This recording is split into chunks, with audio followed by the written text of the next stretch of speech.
बिस्मिल्लाहिर्रहमानिर्रहीम। अज़ीज़ तलबा व तलबात, अस्सलाम वालेकुम। उम्मीद है आप सब खैरियत से होंगे।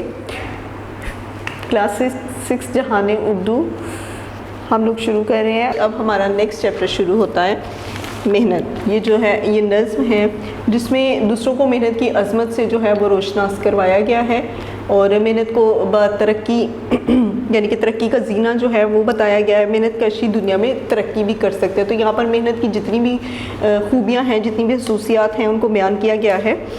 मेहनत सेहरा कोहो बियावा पाट के शहर बसाती है, बारी पत्थर सख्त चट्टाने काट के नहरें लाती है। इस शेर में शायर मेहनत की अज़मत बयान करते हुए कहते हैं कि इंसान ने सख्त मेहनत और उसमें आहनी से काम लेकर पहाड़ों के जिगर चीरे हैं। शायर कहता है कि मेहनत से इंसान ने सेहरा पहाड़ और जंगल को भी बड़े बड़े शहरों में बदल दिया और इंसान की मेहनत ने ही भारी पत्थरों और चट्टानों को काटा और इनसे नहरें निकाली और सख्त मेहनत और जद्दोजहद से हमारी मुश्किलों को आसान कर दिया। खुश्क ज़मीन के अंदर से भी मेहनत गुल खिलाती है, खेत की हरियाली इससे टहनी भी फल पाती है। इस शेर में शायर कहता है कि जो कोई मेहनत करता है उसे उसका फल ज़रूर मिलता है और ये फल किसानों को दिन रात हल चलाने की सूरत में मिला। शायर कहता है कि सख्त मेहनत से खुश्क ज़मीन को भी जरखेज़ बना देता है। लहलहाते सब सरसब्ज खेत और दरख्तों की टहनियों पर लटकते हुए फल, ये सब इंसान की मेहनत का नतीजा है। मेहनत सोना मैदानों का, चांदी है कोसारों पर, मेहनत ही से आज बशर का हाथ है चांद सितारों पर। इस शेर में शायर कहता है कि मेहनत से इंसान ना सिर्फ मैदानों को जो है वो सोना बना देता है, मैदानों का ना सिर्फ मैदानों को सोना बना देता है और पहाड़ों को चांदी में बदल देता है। चांदी है कोसारों पर, तो कोसार कहते हैं पहाड़, तो वो कहते हैं कि ना सिर्फ मैदानों को सोना और पहाड़ों को चांदी में बदल दिया बल्कि खला को भी मस्खर कर लिया, यानी कि खला तक भी इंसान चला गया, चांद सितारों तक पहुँच गया। और ये सब इंसान की मेहनत का नतीजा है कि इंसान ने ज़मीन के साथ साथ आसमान को भी फतह किया। हल हत्थी के पीछे पीछे कितनी मट्टी फांकी है, तब गंदुम की कोई बाली इसकी कोख से झांकी है।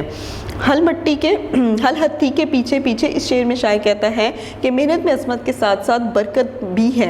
यानी कि शायर कहता है कि हमारे किसान दिन रात मट्टी से अट्टे हुए होते हैं और अट्टे हुए हल की हत्थी को पकड़ कर इसके पीछे पीछे चलते हैं। यानी कि बहुत ज़्यादा मट्टी जो है वो उनके जिस्म पर लगी होती है और इसके बाद भी जो है वो हल हत्थी पकड़ कर जो है वो चलते हैं इसके पीछे पीछे। और तब कंदुम की कोई बाली इसकी कोख से झांकी है।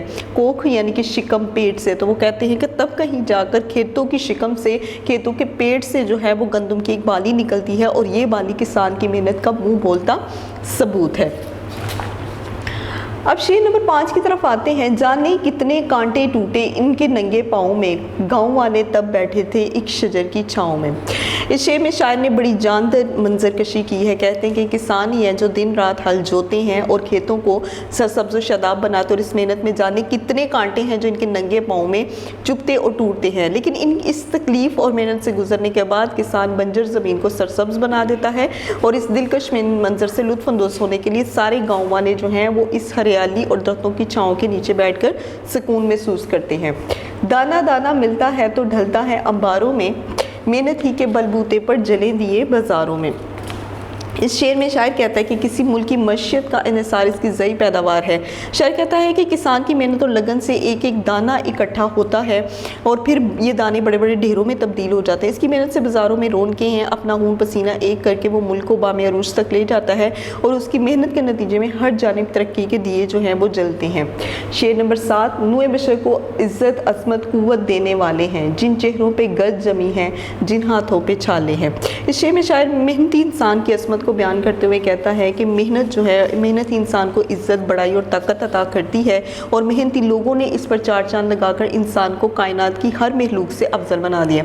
शायर कहता है कि वो चेहरे जिन पर मेहनत की गर्द और मट्टी जमी हुई है, वो हाथ जिन पर मशक्क़त के छाले नुमाया होते हैं, उन्होंने इंसान को अज़मत और अरूज तक जो है वो पहुंचा दिया है और अशरफुल महलूकात का दर्जा जो है वो इंसान ने हासिल कर लिया, क्योंकि इसी मेहनत की बिना पर अल्लाह ताला ने ये शर्फ तमाम महलूकात में से सिर्फ़ और सिर्फ इंसान को बख्शा है। तो क्लास ये थी आपकी नज़्म मेहनत। अब इसमें जो है वो हम पढ़ते हैं, इसकी मश्क की तरफ चलते हैं। नज़्म मेहनत बगौर पढ़ें और नीचे दिए गए सवालात के मुझसे जवाबात जो हैं वो तहरीर कीजिए। ये नज़्म किस मेहनत कश से मुतल्लिक है? ये नज़्म किसान से मुतल्लिक है। गांव में शजर के नीचे कौन लोग बैठे थे? गांव में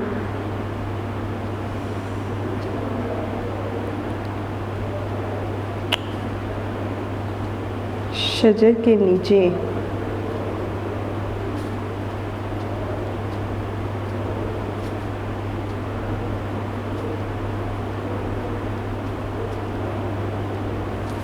किस बाली का जिक्र नज़्म में आया है? नज़्म में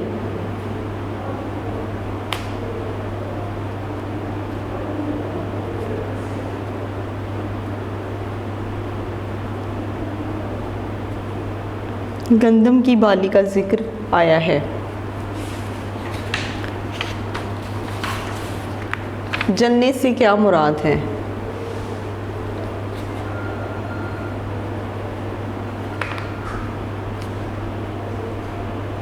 जन्ने से मुराद रोशनी है। चेहरों पर गर्द किसकी निशानी है?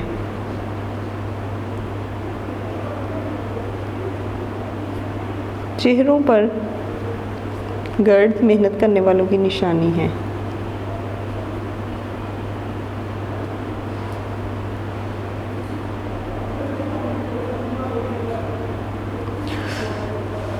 जी, नज़्म मेहनत का मतन पढ़े और नीचे दिए गए सवालों के सही जवाब तहरीर कीजिए। नंबर 1, खेतों की हरियाली से टहनी भी फूल बन जाती है, फल बन जाती है, डाली बन जाती है या फिर फल पाती है? तो वो है फल पाती है।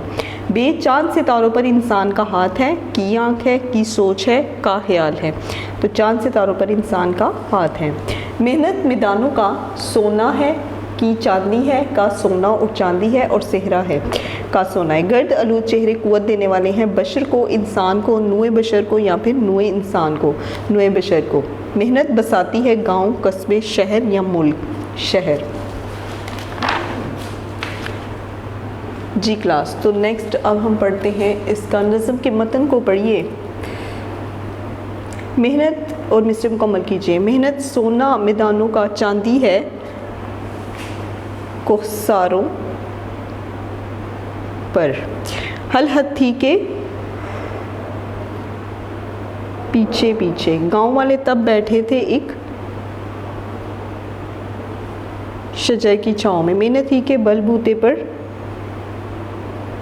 जलें दिए बाज़ारों में। जिन चेहरों पर गर्द जमी है, जिन हाथों पे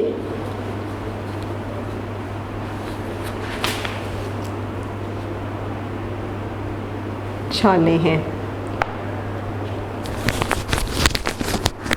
जी क्लास, तो ये आपका जो है वो चैप्टर हो गया मेहनत। वीडियो पसंद आई तो लाइक करें, अपनी राय कमेंट करें। ऐसे ही मजीद वीडियोस के लिए हमारा चैनल सब्सक्राइब करें और बेल का आइकन दबाएं ताकि आपको हर वीडियो का नोटिफिकेशन मिलता रहे।